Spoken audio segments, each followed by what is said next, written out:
Selamat siang. Jadi di sini kita akan menjelaskan dan memaparkan materi mengenai materi pembelajaran. Sebelum kita menjelaskan dan memaparkan mengenai materi pembelajaran, di sini saya akan memperkenalkan anggota-anggota dari kelompok saya. Dari kelompok 2 itu sendiri, yang pertama saya sendiri Heni Elvina sebagai moderator. Saya Liswi Suwan sebagai pemateri pertama. Saya Pinina Kadun sebagai pemateri ketiga. Baik, di sini topik yang pertama yaitu mengenai pengertian. Jadi, pengertian dari materi pembelajaran itu sendiri yang pertama yaitu materi pembelajaran adalah segala sesuatu yang menjadi isi kurikulum yang dimana yang harus dikuasai oleh siswa sebagai sesuai dengan kompetensi dasar dan rangkaian pencapaian standar kompetensi mata pelajaran dalam satuan pendidikan. Ini menurut Sanjaya 2014-141. Dan selanjutnya terdapat pendapat lain menurut Surya Subroto 2009 menjelaskan materi pembelajaran adalah hakikatnya adalah isi dari materi pembelajaran yang diberikan kepada siswa sesuai dengan kurikulum yang digunakan. Hal senada dipaparkan Sarjana 2002 halaman 67 bahwa materi atau bahan pembelajaran adalah isi yang diberikan kepada siswa pada saat berlangsungnya proses pembelajaran. Melalui materi pembelajaran ini, siswa diantar pada tujuan pembelajaran. Dan selanjutnya, menurut Ibrahim dan Syaudi 2010 mengatakan bahwa materi pembelajaran adalah suatu yang disajikan guru dan diolah dan kemudian dipahami oleh siswa dalam rangkaian pencapaian oleh tujuan-tujuan pembelajaran yang telah ditetapkan. Dengan kata lain, materi pembelajaran itu sendiri merupakan salah satu unsur dan komponen yang penting. Artinya, unsur pencapaian tujuan-tujuan pembelajaran berdasarkan pemaparan di atas, maka dapat dipahami bahwa materi pembelajaran ini adalah isi atau contek yang harus dipelajari dan dikuasai oleh siswa. Materi selanjutnya yaitu atau topik selanjutnya yaitu jenis-jenis dari materi pembelajaran itu sendiri yang akan dijelaskan oleh teman saya. Baik, saya akan menjelaskan tentang jenis-jenis dari materi pembelajaran itu. Meril sebagai kutipan Sarjana 2017 halaman 142 memaparkan bahwa jenis materi pembelajaran dapat dikelompokkan menjadi 4 jenis, yaitu fakta, konsep, prinsip, dan prosedur. Yang pertama adalah fakta. Fakta adalah sifat dari suatu gejala atau peristiwa benda yang diwujudkan dapat ditangkap oleh pembaca indera. Fakta merupakan pengetahuan yang berhubungan dengan data-data spesifik, baik yang telah maupun yang sedang terjadi, yang dapat diuji atau diobservasi. Yang kedua adalah konsep. Konsep menurut Kepka adalah kategori atau ragam yang menunjukkan kesamaan atau kemiripan gagasan, kejadian, objek atau kebendaan. Meril menjelaskan konsep adalah kelompok objek atau kebendaan, kejadian, simbol yang memiliki kesamaan dan kemiripan. Karakteristik serta nama julukan selanjutnya Anderson dan Prawolf. Konsep adalah pengetahuan yang mencangkup pengetahuan kategorisasi atau klasifikasi berkaitannya antara kategori atau klasifikasi tersebut. Prawijaya 2007 halaman 85. Yang ketiga adalah prinsip. Meril mendefinisikan prinsip berupa penjelasan atau ramalan atas suatu kejadian dunia. Prinsip menyangkut hukum, sifat akibat, dan sifat hubungan korelasi korelasi untuk menginterpretasi kejadian khusus. Sedangkan pendidikan menjelaskan konsep adalah penjelasan mengenai hubungan antara dua konsep. Prawida Gilaga 2007 halaman 86. Dan yang terakhir adalah prosedur. Prosedur adalah isi atau materi tentang pelaksanaan suatu pekerjaan atau tugas yang diurutan. Dalam hal ini, KEP menjelaskan prosedur adalah tugas atau pekerjaan yang harus dilaksanakan oleh seseorang secara bertahap. Rangkaian langkah pelaksanaan pekerjaan yang harus dilaksanakan secara bertahap untuk mencapai tujuan tertentu atau untuk menyelesaikan suatu masalah atau problem. Untuk materi selanjutnya akan dibacakan oleh teman saya. Baik, materi selanjutnya yaitu tentang kriteria pemilihan. Jadi kriteria pemilihan materi pelajaran yang akan dikembangkan dalam sistem pembelajaran dipaparkan oleh Harjoto. Jadi di sini kriteria pemilihan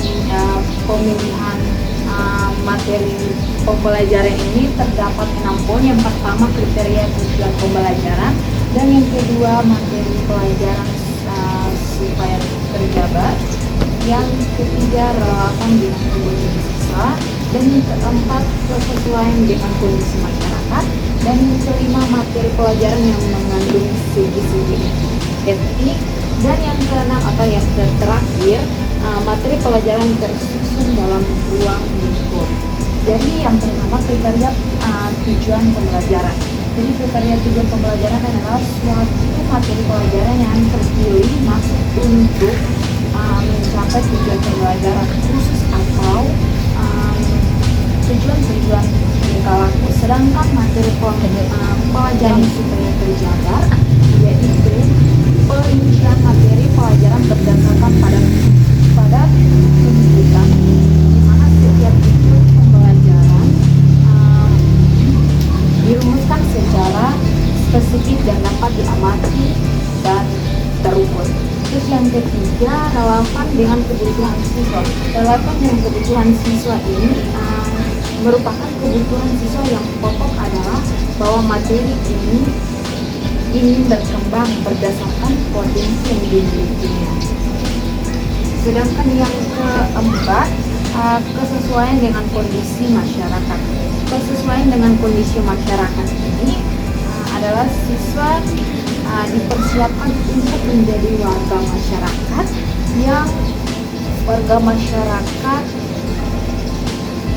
masyarakat yang berguna dan mampu hidup mandiri. Yang kelima, materi pelajaran mengandung segi-segi etik. Materi pelajaran yang akan dipilih hendaknya mempertimbangkan segi perkembangan moral siswa. Dan yang terakhir, materi pelajaran ini tersusun dalam ruang lingkup, yaitu dan urutan yang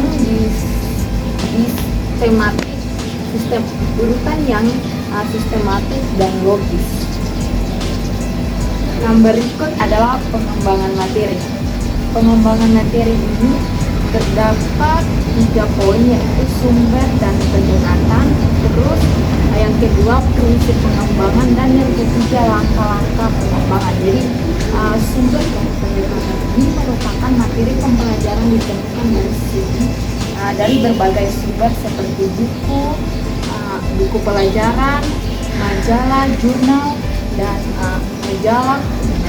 jurnal, koran, internet, dan media audiovisual dan sebagainya. Sedangkan yang kedua prinsip pengembangan.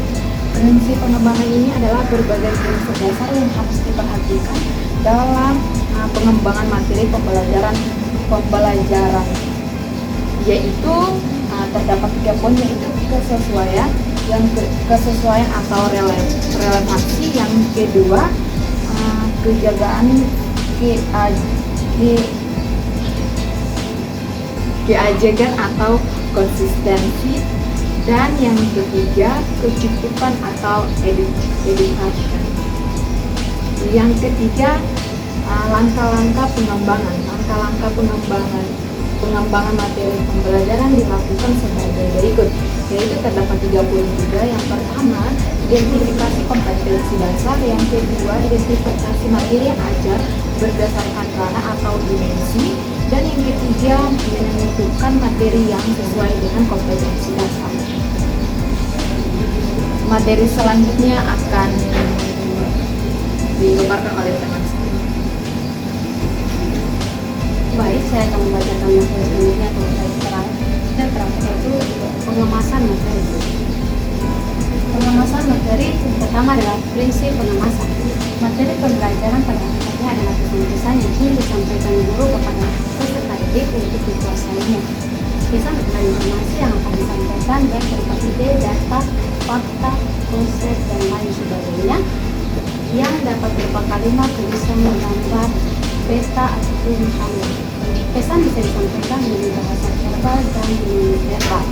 Agar pesan yang disampaikan bermakna sebagai pembelajaran, maka ada sejumlah prinsip yang menjadi perhatian dan pengemasan materi pembelajaran sebagai berikut. Yang pertama, kesesuaian dengan tujuan yang harus dicapai. Yang kedua, kesederhanaan. Yang ketiga, unsur-unsur pesan. Yang keempat, pengorganisasian materi dengan bentuk tujuan pengembangan. Yang kedua adalah kriteria pengemasan. Terdapat sejumlah kriteria yang harus diperhatikan agar materi pembelajaran yang disampaikan bermakna sebagai bahan pembelajaran adalah sebagai yang pertama nilai kunci, yang kedua komisi, yang ketiga kompleti, dan yang terakhir adalah humor. Yang berikut adalah bentuk-bentuk dari pengemasan.